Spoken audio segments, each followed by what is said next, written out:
Tudo bem, pessoal? Antes de mais nada, eu queria agradecer vocês aí que comentaram, que mandaram alguns feedbacks sobre o nosso primeiro vídeo. Então, foi muito bom e eu quero que vocês continuem fazendo isso, né? E no vídeo de hoje eu queria fazer uma pergunta para vocês. Eu queria saber o seguinte, falar, quantas vezes que a gente tem a ideia ou a expectativa de algo e a gente não é correspondido, né? Isso muito acontece com Deus. Às vezes a gente tem uma expectativa de Deus e nada acontece, né? Então, o que a gente faz com isso? O que eu vou falar com vocês, eu vou usar um texto básico, ele está lá em Lucas, né? No capítulo 24, dos versículos 13 ao 32, né?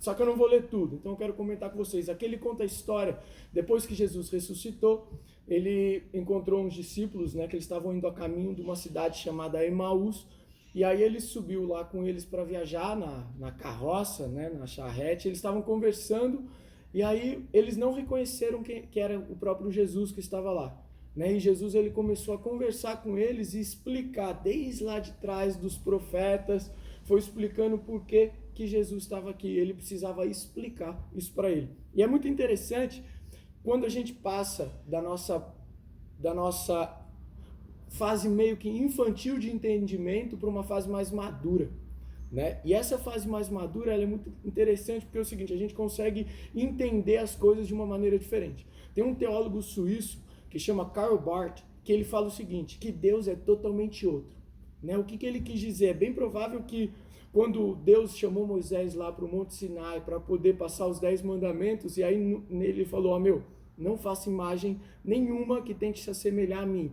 É como se ele estivesse dizendo assim, cara, não tenta fazer nada que se assemelhe a mim, que você ache que vai se assemelhar, porque você vai deixar algo faltando, isso não vai ser realmente o que eu sou, né? E o que você é, o que você pensa de Deus é só o que você pensa de Deus, não é o que Deus realmente é, né? Então, quando você vai falar de Deus, ele pode ser mais ou menos um paradoxo, uma conquista, uma história primal, né? Mas você nunca sabe como que você vai falar. E quando você vai falar de Deus, você fala meio que por metáforas, né? Então, quando você lê a Bíblia, você discorre, né, a Bíblia e vai lendo as histórias, você vai encontrar um Deus que ele pode ser criador, que ele pode ser libertador, rei, pai, juiz, pastor, general, e todas essas visões, elas estão corretas, né? Porque a Bíblia fala que Deus é um Deus criador, ele criou o mundo. Ela fala que Deus é um juiz, um que conhece todas as vertentes para tomar uma decisão correta, porque ele sabe tudo, ele consegue ponderar tudo, né, de maneira muito correta. Um Deus rei, né, que ele é um rei de toda a terra, um general dos exércitos, é um pai, aquele pai que nos acolhe, que nos adota como filho. Então tudo isso está certo. Só que o que acontece é que, dependendo da expectativa que você tem de Deus, é como você vai enxergar e esperar algo dele, né?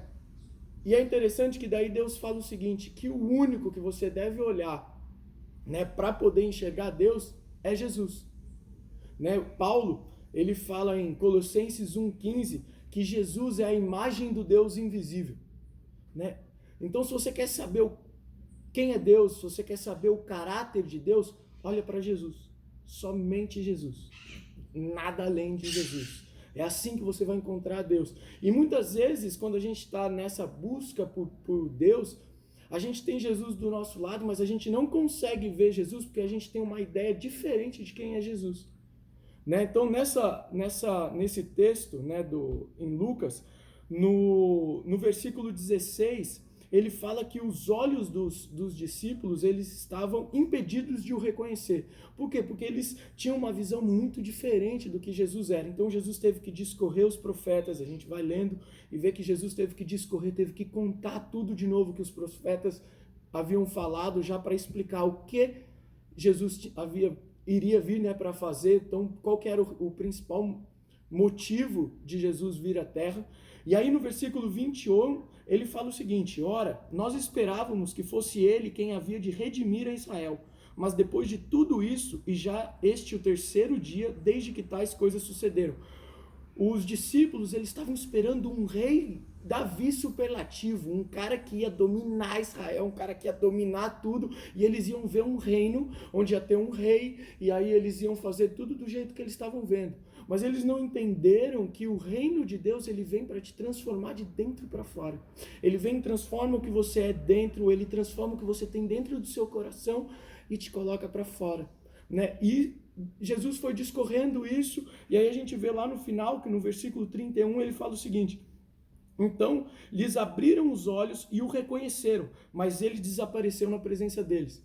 Um dia eu ouvi um pastor, né, o Ed René, falando que não tem nenhuma explicação melhor de um teólogo, né, na teologia, que um dia um pastor estava conversando com uns pescadores, né, simples pescadores, e aí ele contou sobre essa história, aí um pescador virou e falou assim: ué, mas para onde ele foi?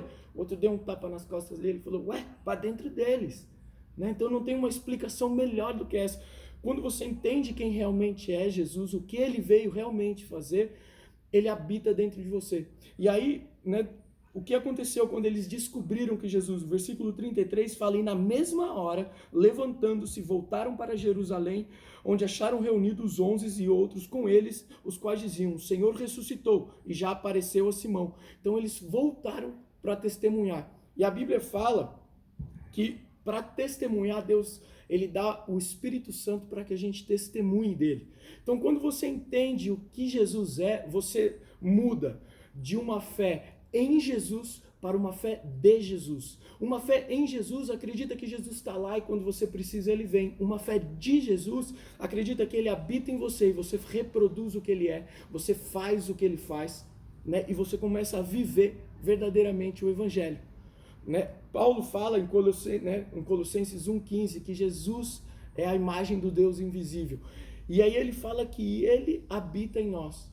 Então, essa percepção é o que a gente tem que ter. Essa percepção de quem é Jesus, de quem é Deus e por que ele habita em nós e por como ele nos capacita, a gente vai encontrar aqui. Tendo como modelo principal Jesus e tendo como caminho a se seguir descrito aqui na Bíblia. Apenas Jesus e apenas aqui na Bíblia. Tá bom? Então eu espero, e a minha oração é que a gente entenda isso.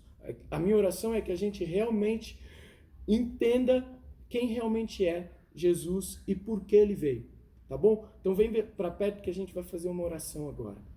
Senhor Deus, Tu és maravilhoso. Senhor, Tu és o único Rei, Tu és o Criador, Tu és o Juiz, Tu és Ové Adonai, Tu és aquele que é o Criador, ó Pai. E mesmo sendo o Criador e o Redentor desse mundo, o Senhor vem bem pertinho da gente, o Senhor vem bem do nosso lado e nos ama. E o Senhor fala aos nossos ouvidos, ó Pai, o que o Senhor sente por nós ou o que nós somos para Ti. Então, muito obrigado por isso. Senhor, traga a nós, ó Pai, o discernimento, traga a nós a revelação, ó Pai, do que o Senhor realmente é, para que possamos, ó Pai, entender e seguir, ó Pai, os Teus mandamentos. Os mandamentos que estão aqui na Bíblia também, ó Pai, os mandamentos que são para a igreja aqui na Bíblia, mas também, ó Pai, para que entendamos os mandamentos que o Senhor fala para nós, mandamentos particulares que o Senhor fala no nosso coração, que o Senhor fala no pé do nosso ouvido. Por favor, ó Pai, nos faça entender o que o Senhor quer para nós. Dê-nos, Pai, mais do Teu amor, ensina-nos, Senhor, por favor, a amar mais o Senhor. E mostrar desse amor, ó Pai, para as pessoas que estão à nossa volta. Que o nosso sorrir, que o nosso abraçar, que o nosso estar perto, que o nosso olhar e, quando precisar, o nosso falar, ó Pai, expressem a Tua vida em nós. Por favor, ó Pai, transforma a nossa fé de uma fé em Jesus para uma fé de Jesus. E, por favor, nos capacite e nos ensine a reproduzir o que o Senhor é, a fazer o que o Senhor faz. Muito obrigado, Pai. Em nome de Jesus. Amém.